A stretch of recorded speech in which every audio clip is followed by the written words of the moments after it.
இப்போ தவறு எங்கே நடந்திருக்கு? விசாரணை முடியட்டும். யார் தவறு, யார் தப்பு, உண்மையில் அந்த மாதிரியான தவறுகள் யாராவது உள்ள திட்டமிட்டே சதி செஞ்சுருக்காங்களா அப்படிங்கிறதால விசாரணையில் தெரிஞ்சு வந்துடும். அதுக்கு முன்னாடி அதை வைத்து இவர்கள் மேல் விழுந்த ஒரு பழியை போக்குவதற்காக, திசை திருப்பதற்காக சின்ன சின்ன பசங்களை வச்சுட்டு ஒரு தப்பான ஒரு வேலையை தமிழ்நாட்டில் செய்கிறதுக்கு அவங்க முயற்சி எடுக்கிறாங்க. அதுக்காக இந்த மாதிரியான வேலைகள்லாம் நடந்துகிட்டு இருக்குங்கிற மாதிரியான தகவல் வர்றது தான் இன்றைக்கி வந்து ஆதவர்ஜன் இது போட்ட ட்விட்டு, இந்த பசங்களுடைய கைது அப்படிலாம் பார்க்குறப்போ உண்மையிலேயே வருத்தமாக இருக்குது. ஏன்னா அரசியலே அந்த பசங்களுக்கு, எந்த பசங்களுக்கும் அரசியல் தெரியாது. அவங்க விஜய் வந்து திரையில் பார்த்து கொண்டாடிய ஒரு ரசிக மனப்பான்மையோடு வரக்கூடிய ரசிகர் கூட்டம் தான்.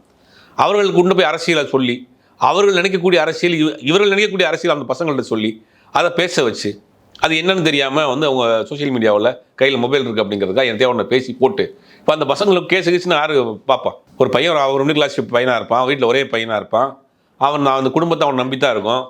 இந்த மாதிரி ஏதோ கையில் மொபைல் வச்சிருக்காரு, சிஎம் சார் நீங்கள் வாங்க எங்கள் விஜய் நான் தொட்டு பாருங்க அப்படி இப்படின்னு ஏதாவது வீடியோ போட்டு போயிட்டானா அந்த பையனுடைய இவன் ஓடி போயிடுவானுங்க.